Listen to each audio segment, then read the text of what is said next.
Hello, Red Brick Productions here with another LEGO review. Today of the LEGO Star Wars Boba Fett's Throne Room set. The set number is 75326. It has 732 pieces.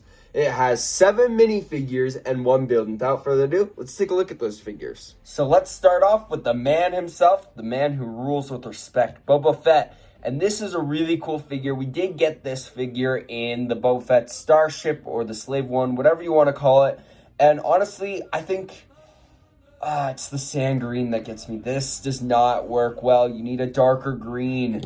It's new paint job, but they just want to reuse the same stuff, I guess. And I don't know. They fixed it up, changed some of the prints, but they're just, I don't know. It feels a little lazy. I do love the torso printing, though. Like, look at that. And the leg printing. Yeah, that is cool. And then for the face print, yeah, you just get Boba Fett. It kind of matches him.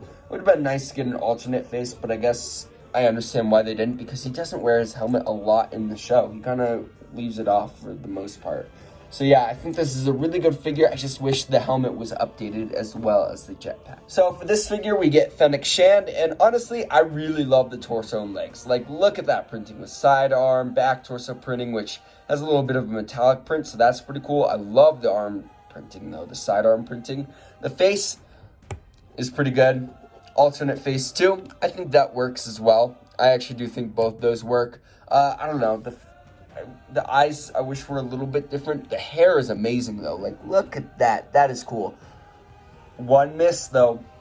Where's Fennec's helmet? There's no helmet included in the set. It's only the hair, which, come on. But you do get a nice sniper rifle as an accessory. So here's the Gamorrean guard, and yep, you only get one of them, which is a little unfortunate, but I love the leg printing, and I think this is a reuse from the old one, but I still think it looks great. Now, the one thing that I did that, it's not in the instructions, but it's to improve the helmet. There is an extra lightsaber hilt included in this set, so I just attached that on there and then did that. I think that's a cooler weapon, so I've been leaving it like that, but yeah, this is really cool. I just wish there were two. Next, we have Bib Fortuna, and this is a cool figure. So we have a new little head mold right here, which is amazing. It's actually hard plastic, not rubber. You get two faces there. There's a little bit more of a scared one when you put that on, and the torso printing is actually really good. Look at that. How it continues down like that looks cool. And so, yeah, overall, one of the best figures in the set. Next, we have the Thelan Dancer, and this is a crazy figure. I love the hair use, but also if you look really carefully, it's kind of hard to see in the light, but there is printing, hidden printing on there. Very light, but they put a lot of detail into this torso that they didn't need to do. And honestly, this might be one of my favorite figures in the set because it's just so unique. There's the face print, which is, again, amazing. And then there's an alternate face, too. Like, look at that. That is cool. I think this is a great figure, and honestly, kind of an underrated figure. Next, I don't even know how to pronounce it. Queen, I don't know. But this is a pretty cool figure. You do have, it's a rubbery mold, so not like the Bib Fortuna one. There's some awesome torso printing there. Just got to show you that. But I really love this face print. Not face print. This, like, head mold, which is awesome. I think this could be used in the Mos Eisley Cantina set. I think this would be really cool. Maybe it came in that set. I feel like I've seen it in that set. But this is just a cool figure to get. And yeah, just kind of awesome. Next, you get a Wee Quay guard. I think I pronounced that wrong. Torso printing's good. Face printing's good. I would have rather had a Gamorrean guard than this figure. That's all I'm going to say about it. It's pretty basic. So now that we have taken a look at the figures, let's take a look at the build. Starting off with the individual side sections and the main section. So for this section of the palace, you have a sitting room with 2 chairs and a table with, it looks like a drink, and then another little glass there, I guess. You have a goblet back here in the very corner. I don't know if you can see that. It's a silver goblet. You actually do have a walkway for your minifigures to walk through right here. Now, the unfortunate part about this is the roof does not come off easily because there's no little jumpers or anything. So it gets a little hard when posing minifigures in there, especially in the back. You know, you just gotta kind of like put your fingers in there and just, it doesn't work well, which is a little unfortunate on Lego's part. I feel like they should have made some jumpers or something else to make this roof easier to pop off, you know? But it is a nice little sitting room, and I think that is a good inclusion to this set. There is a barrel on the top with some detonators, 2 of them, the same exact print. You can see it right there. Those just sit on the roof, and I guess that can be like a little guard tower. But let's turn this around to show you the other things that you can do with this. So here is the back of that side. You can see it's a little ugly with these right there, but that's okay. You have a ladder here. I don't know why, but you do. There's that little entrance again, and it does connect with the entrance on this side, and there is a clip there to snap this in place.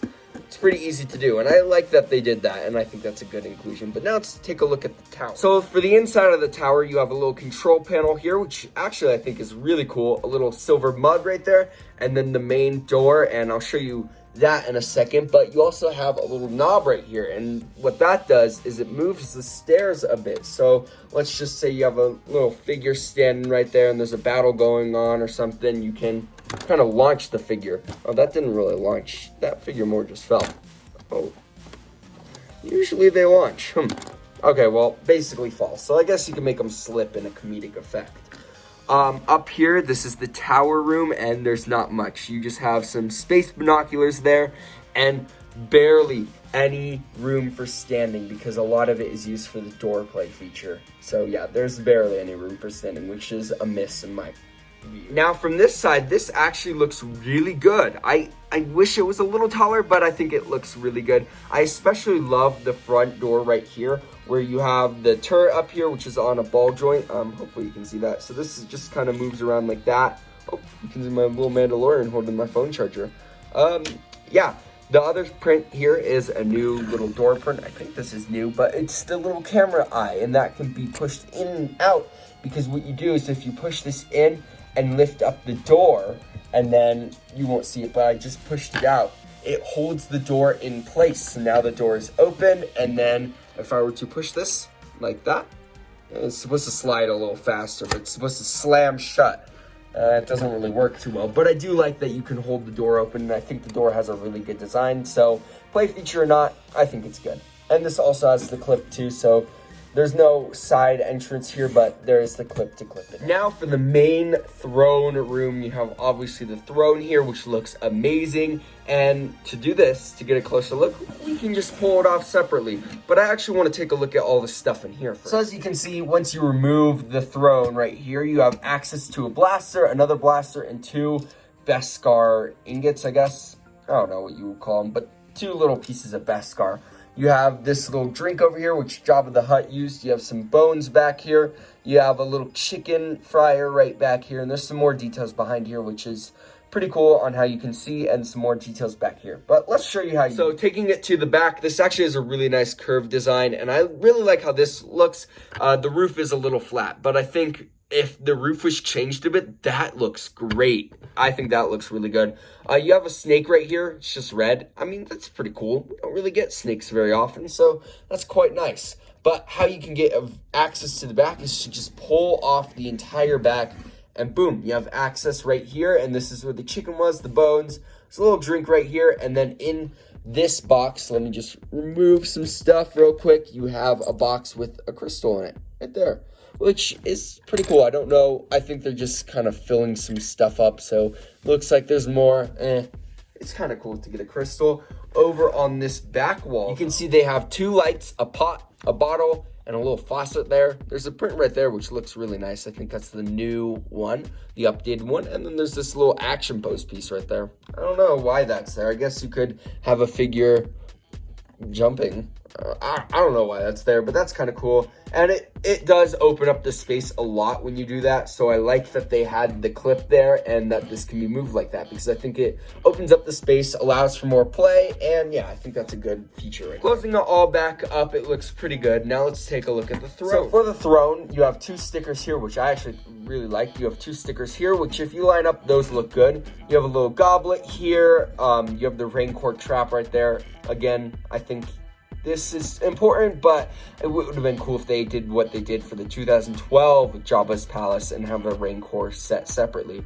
You have a little thing right here. I don't know what that is, a little gadget. You have some stuff right there. You have a spot for Fennec Shan to sit right there, which is awesome. And there is a plate feature involved with this, where if you take Bib Fortuna right there, and let's just say you well, Lego doesn't want to get too violent and shoot Bib Fortuna, so we're just gonna kick him off the throne, and that works great.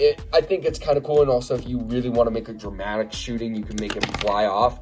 So I think that play feature is great, and it also makes the set less violent in a way, quote unquote. Anyway, before we get to the packaging and final verdict, I just want to show you how full this set looks with the amount of minifigures. I think this set has a lot of minifigures, and it's great.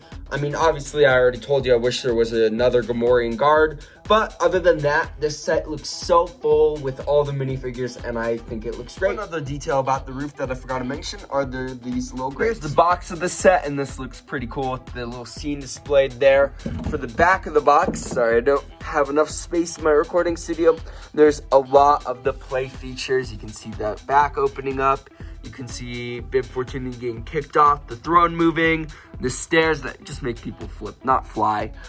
You got all this stuff up here, and it looks really cool, and there are a lot of play features in this. For the instructions, here, before I get into the instructions, there was only 6 stickers used in the set, which is awesome. And then for the instructions, it obviously has the little progress bar with Boba Fett down there. Let me just flip through. I'm sorry, I do not have enough space for this set, but I really want to review it because it's cool. Shows the set all built up, the minifigures all displayed in there. It shows how you can kick people off, have people on the stairs, and it shows the piece count and the win. There's no ads for anything else. So here are all the leftover pieces. I think the most interesting ones are the extra tile right there. You get some of the Boba Fett Mandalorian style visors and stuff like that, but the most interesting to me was this yellow Technic pin. I've never seen a yellow Technic pin before, so that's pretty cool. But oh, and also here's the extra gunmetal gray lightsaber hilt that I used for the Gamorrean guard weapon. So for my final verdict, I'm just gonna get this out of the way. It will never compare to the 2012 Jabba's Palace. That's one of my most wanted sets. It's beautiful, and this probably will never compare to that because, yeah, as cool as this is, Jabba's Palace, the 2012 one, it was so much cooler in my opinion. But let's stop focusing on that right now. Let's take a look at the set. So you do get a lot of really good figures here. I think the Bib Fortuna and the Fennec Shand and this figure right here, I forget the name at the moment, are really the standouts. I like the Gamorrean guard. I wish there's one more. But for the build, I mean, it's got a lot of play features, but I think, and for play, it's excellent. I think there's a lot of play value within this set, but display-wise, I think it's lacking a lot. I don't think it needed a better roof. It needed a taller tower. Like, I know it sounds like I just want more, and I do, and I don't know. The reason why is because for $100, this does not feel like $100. This feels more like an $80 set. But if they added a little more height to the tower with like 4 extra bricks possibly, that would have been perfect. If they added the roof to be a little bit more rounder, you know, have more of a roof, then that would have been good. And if they added one more Gamorrean guard, that would have been better. So personally, I think for $100, this is not worth it. Even for the figures, it's not great. Now, I did get this at Costco for $60. So, in that case, this is worth it. So, as much as I've been hating on this, I think the reason why is because I felt like it was overpriced. But for getting this for $60, that is a 40% off difference here. This is amazing for $60. This is great. Like, this feels like $60. It feels like a little too much of a discount, but I love it. It just makes sense, and I can't complain too much because I got it for $60, and that's why I really like this set. And yeah, I think this is great. So if you get it at Costco, get it. If you get it for $100, spend your money wisely. I know that a lot of people do want the set for the figures, for the build. It's a pretty iconic place, so I get that, but try to find it for cheaper. It's so much better when it's cheaper. Everything's better when it's cheaper. So yeah, overall, I would give this like a B+. I still think even for $60, we didn't need this figure. We could have taken another Gamorrean guard. That seems like, I don't know, it's just something that's drilled in my brain. We need another Gamorrean guard. But for this set, I think it's great. I would give it a B+ if if it was priced at $60 or $80. So if it was a little cheaper, B plus, as it is right now, like a B minus at $100. So yeah, take what it is. Take my opinions with a grain of salt, and I'll see you in the next video. Peace out. Bye.